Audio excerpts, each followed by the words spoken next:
All right, so today we're diving into this pretty interesting conversation Yeah. between Robert Kiyosaki and Chris Voss, who, Okay. you know, Right. former FBI hostage negotiator, author of Never Split the Difference. Huge book. And you know what? And I was thinking, what do Yeah. these two have in common? It was like, what are we even talking about? Right. But as I got into it, Yeah. it's all about communication Yeah. and how the same skills that get people to say yes Uh-huh. in these crazy, hostage situations Yeah. can also help you Absolutely. achieve, financial Your success. financial success, yeah. But even Kiyosaki himself, he admits that Oh, yeah. he's got a lot to learn here. Big time. He even describes his past communication style I love this. as a Marine and Xerox salesman rolled into one. Yeah. Which, I gotta say, sounds a bit intense. It does. It highlights how these principles apply whether you're negotiating a multi-million-dollar deal or just trying to get your point across at the dinner table. Yeah, absolutely. And one of the most surprising takeaways from this conversation Okay. is the power of no. Oh. Oh, Voss so... actually encourages us to get comfortable with hearing no, Oh, and no. even to frame our questions in a way that invites it. Okay, so I gotta be honest. Getting comfortable with no, Sure. I mean, that feels a little strange, right? Totally. Most of us are taught to, like, push for yes, get Yes. to yes. So how does this embracing no actually work? Well, Voss explains that saying no makes people feel safe and in control. Okay. Instead of feeling pressured to agree, Got it. they can express their reservations openly. Okay. It takes the pressure off Right. and leads to more honest dialogue. Makes sense. For example, instead of asking, "Do you agree with this plan?" Right? you could ask, "Is there anything about this plan that concerns you?" Oh, that's interesting. Right. That's a really subtle shift, but Yeah. I can see how it would just change the whole tone of the conversation. Completely. Instead of pushing for agreement, you're inviting feedback and creating a space for open communication. Exactly. And Voss even uses a personal anecdote about his son to illustrate this. Oh, okay. He realized he was more receptive to his son's requests after initially saying no. Really? It allowed his son to articulate his needs more clearly Interesting. and helped Voss understand his perspective better. That's a great example of how this concept can be applied in everyday life, Yeah. even with kids. Absolutely. It sounds like a simple shift, It is, but it could make a big difference in how we communicate with everyone around us. for sure. So we've got the power of no. What else did Voss and Kiyosaki discuss? Another surprising insight is the power of smiling. Okay. Voss emphasizes that smiling isn't just about being friendly. Right. It actually has a physiological impact on the brain. You know what? It's funny because as you're saying this, I'm like, Yeah. this is really making me rethink how I approach conversations. It seems like something as simple as a smile can have a much deeper impact than I realized. It really can. So how does that work? What's he talking about? He explains that there's a direct link between the muscles we use to smile and the neurons in our brain. Okay. When we smile, it actually triggers positive changes in our brain chemistry, which can lead to clearer thinking and even a better mood. So it's not just about appearing friendly. Correct. It's about actually improving your cognitive function and emotional state. Exactly. That's wild. And he even mentions some research on Botox that supports this idea. No way. People who couldn't frown due to Botox injections reported feeling happier almost instantly. Wow. It's a fascinating example of how our physical expressions can have a direct impact on our mental state. That is fascinating. I'm starting to see a pattern here. Okay, what's that? First, the power of no, now the power of a smile. Uh-huh. These are seemingly small things, Right. but they can have a profound impact on how we communicate. It makes me wonder what other unexpected tools Voss has up his sleeve. Well, this next one might surprise you. Okay. Voss is a big advocate for the power of silence. Silence. Really? In a Yeah. negotiation? I mean, Yes. come on.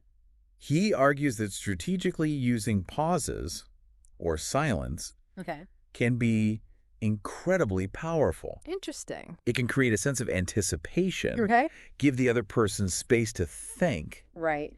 and even prompt them to reveal more than they intended. I can see that. Kiyosaki actually shared a perfect example of this from his own experience. Oh, yeah. He was in a business deal where the other party was trying to back out of an agreement. I actually remember that story. Oh, you do? He didn't, argue. He Yeah. just stayed silent. Exactly. Yeah, and it worked. It's a powerful reminder that sometimes the most effective communication is no communication at all.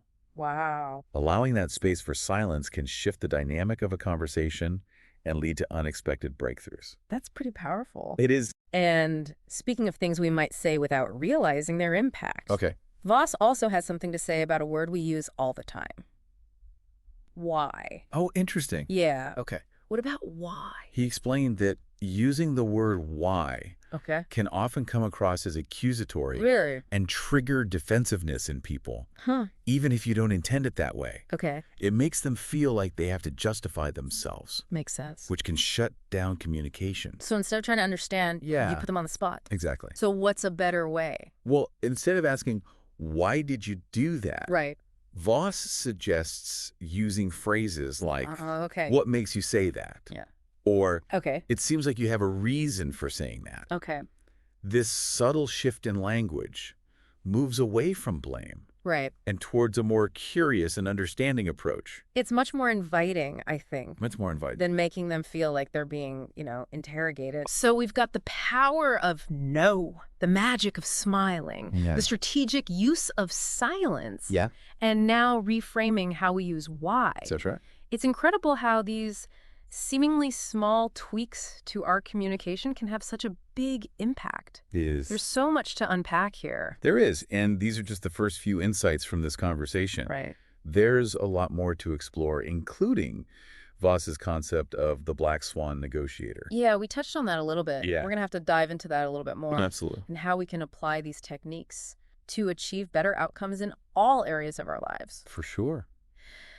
You know what? I think we need a moment to digest all of this. Yeah. Let's take a break. These ideas are so powerful and thought-provoking. Let's take a moment to let it all sink in. For sure. It's interesting, I was just thinking about how often we go into conversations with a predetermined outcome in mind. Right. We want a yes. Yep. And anything else feels like a failure. It's so true. That's a common trap we fall into. Yeah, and Vossi's like, no, no, no. Totally. It's about going beyond that simple yes-no mentality and really focusing on understanding the other person's motivations. Yeah, understanding their perspective. And Kiyosaki seemed to really connect with that idea, especially when he talked about Voss's concept of allowing humanity to overflow to achieve positive outcomes. Totally. I mean, what did he mean by that? It's about recognizing that everyone has their own needs, fears, and desires. Right. When you approach a conversation with empathy and a genuine desire to understand where the other person is coming from, it creates a more collaborative environment. So it's not about manipulating them into saying yes. It's not about tricks. It's about finding a solution that works for everyone involved. Exactly. And this ties back to Voss's idea of becoming a black swan negotiator. Right. We talked about that a little bit earlier. We did. Remind me, what is a black swan negotiator? It's someone who makes subtle but powerful changes in their communication style to achieve extraordinary results. Okay. It's about being adaptable. Got it. Empathetic. Okay. And always looking for those small shifts that can make a big difference. Right. Like embracing the no. Exactly. Using silence strategically and reframing questions to avoid using why. That's it. Yeah. It's about being a master communicator. And it sounds like Kiyosaki is really embracing this approach. Oh, yeah. He's working on being less aggressive. Less of that marine energy. Yeah. And more collaborative in his communications. Exactly. Especially with his wife, Kim. Right, right. And she even mentions that she's noticed a difference in his demeanor. She has. He's smiling more, yelling less. Less of that, too. And approaching conversations with a more open mind. That's great. It's amazing how these small changes can have such a ripple effect. They do. Not just in business deals. Right. Yeah. But in our personal relationships as well. Absolutely. It really highlights how universal these communication principles are. They really are. And while all of these insights are incredibly valuable, if you had to pick one to start with, what would you choose? Ooh, that's a good question. Yeah. Let me think about it for a second. Yeah. I think I would go with getting comfortable with the word no. Interesting. It's such a simple shift. Yeah. But it has the power to completely change the dynamic of a conversation. For sure. It's about reframing no, not as a rejection, right, but as an invitation to a deeper understanding. Yeah, I like that. It allows for more honesty vulnerability, and ultimately a stronger connection. That makes a lot of sense. Yeah. This whole conversation has been a masterclass in communication. It really has. I feel like I've learned so much already. Me too. So for our listeners out there who are really intrigued by this, where can they learn more about Voss's work? Well, Voss actually has a wealth of resources available through his company, Black Swan Group, Ltd. Oh, okay. They offer coaching, training programs, and even a newsletter. Yeah. With actionable tips that you can apply immediately. Like right away. Yeah, like every Tuesday morning. And, of course, there's his book. Yes. Never Split the Difference. Can't forget that one. Which Kiyosaki even mentions that he's... Yeah, he wants to read it. Gonna read it, yeah. So to check out Black Swan Group and learn more about his work, where should they go? The best place to start is their website. blackswanltd.com. Perfect. We'll make sure to include that link in the show notes. Awesome. And I know you're a big fan of the newsletter. I am. Tell us about that. He sends out a short, actionable tip every Tuesday morning. Oh, wow. That you can put into practice right away. So it's like a weekly dose of communication wisdom. It is. Delivered straight to your inbox. I love it. That's awesome. It's a great way to stay on top of your communication game. Okay. And continue to hone your Black Swan negotiation skills. I love it. Yeah. You know, this whole deep dive has really emphasized that effective communication isn't just about closing deals or winning arguments. Right. It's about so much bigger than that.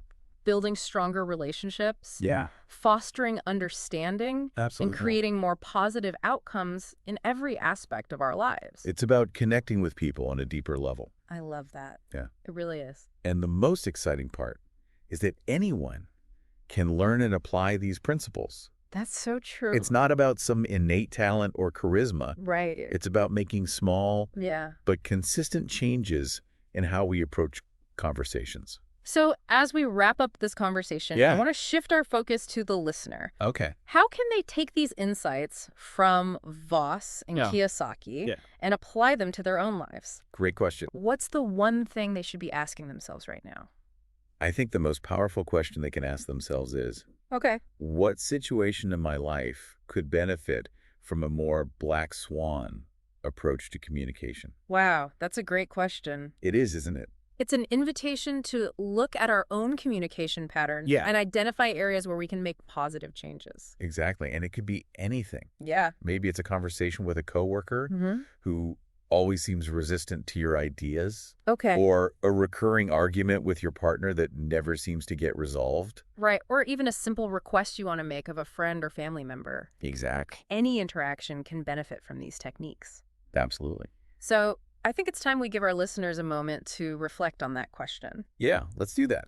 And think about what situations in their own lives could be transformed by applying these principles. That's a great idea. We've uncovered some really insightful communication techniques from Chris Voss and Robert Kiyosaki, but how can we apply these techniques to our own lives? Well, we're all negotiating every single day. Right. Maybe not for hostages or $1 million deals. Yeah. But we negotiate for things that matter to us. What do you mean? Things like time with our families or buy-in on projects at work. Oh, I see. Even just like deciding where to go to dinner. Yeah, I guess you're right. It's like these constant little negotiations. Exactly, and that's why these techniques are so powerful. Okay. They provide a new framework for those everyday interactions. So it's like a way to be more strategic and get better outcomes. Exactly, and it's all without being pushy or manipulative. Right. It's about being a better communicator. It's like leveling up your communication skills in all areas of your life.